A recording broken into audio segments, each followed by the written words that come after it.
I wanted you to go into the imaginal and how in the emergent view, this notion that the psyche level of reality where there's self-reflection and there's images and there's thoughts is an imaginal level of reality that is a real imaginal level of reality. And for me, imaginal is a big shift because instead of saying that something is just an image, it's saying, no, it's imaginal.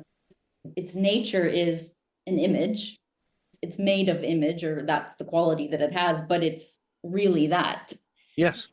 We could talk about the emergence of an imaginal level of reality that is real.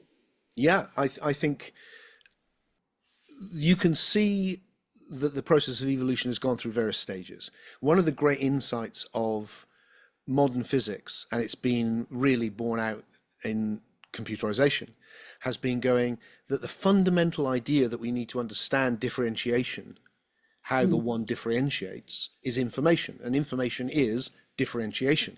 So that's the fundamental idea. And then you can go, this information has been evolving onto different levels, and you get what looks like now a pre-physical level of information. You get physical information, you get biological information, and then you get this thing called, we call the psyche. The psyche, the word just means soul in a different, in the same word from different languages.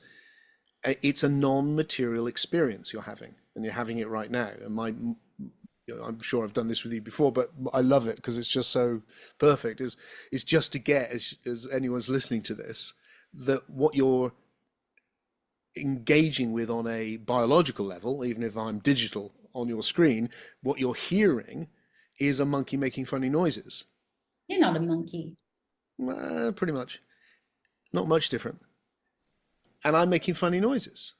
And yet, it's actually quite hard to actually hear just the noises, because you're decoding the meaning, but there's no meaning in the noises.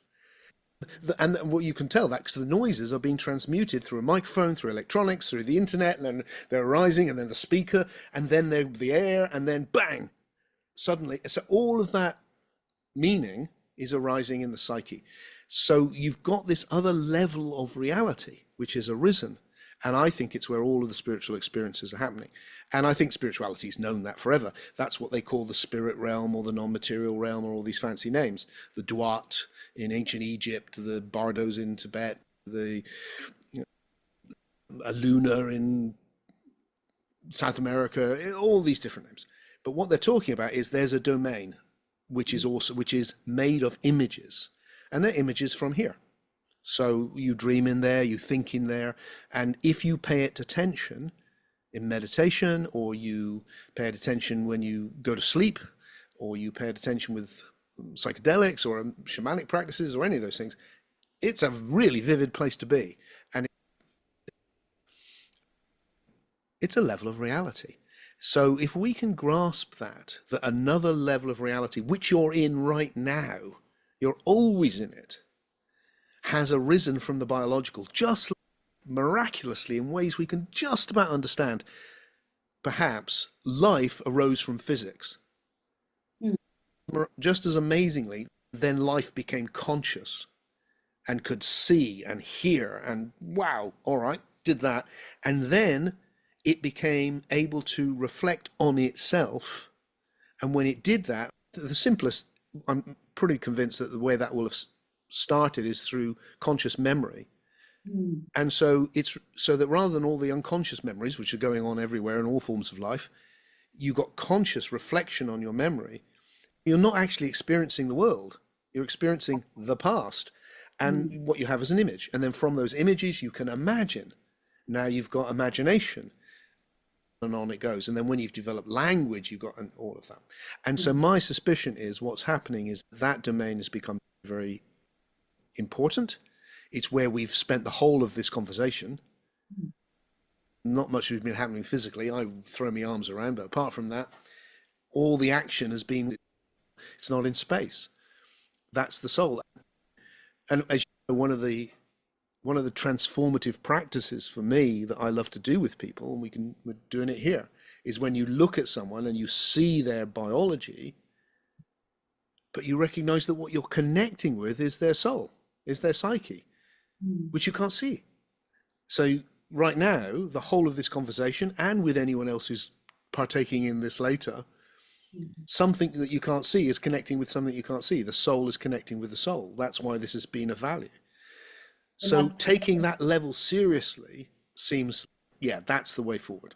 and not just to take it seriously, but it seems wild now to trivialize this dimension, because Yeah. it's, you think about it with that lens of, wow, how, just let's just throw that away.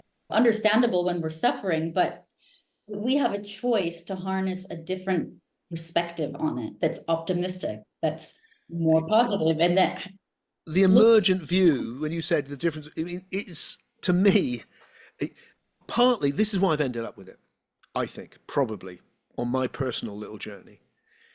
My experiences right from when I was a kid of those deep awake states where you go, oh, it's all one, or sometimes you don't even think that. You can just, it's just love or whatever it is, but you know that, wow, it's more than your yeah, everyday.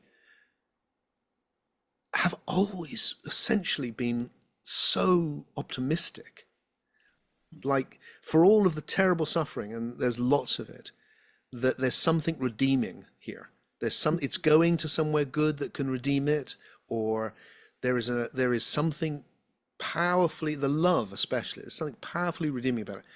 So I think why I've ended up with this emergent view of everything forming from the simplest into this richness is it's so optimistic. yeah, And it doesn't deny the negativity. It isn't naive. It goes, no, look, the evolutionary process has been brutal, and we're still living with illness and death and suffering and meaningless actions. And some people are still living in the Middle Ages, unfortunately, and we have to engage with them as well. And people are damaged, and there's bacteria, tiny little things that will kill you, and you don't even know they're there. And we've got to live with all that. And our own self, our own past, our own hurts. And yet, despite all that, that can turn into something better. And yes, you get a chance to go, okay, how can I turn me into something better?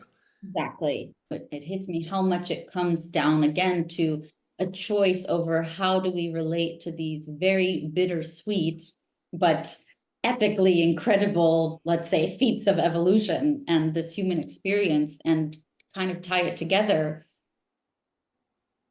What we both obviously want to inspire is for spirituality and for your spiritual guide or spiritual paradigm, to that we have to choose to encourage each other to have that optimistic take. So rather than looking at the dimension of the psyche and saying and denigrating it, it takes conscious choice to say it's something that's bittersweet, but it's significant, and Yeah. it's something to savor as precious. And that doesn't happen a lot in the spirituality that's so popular today.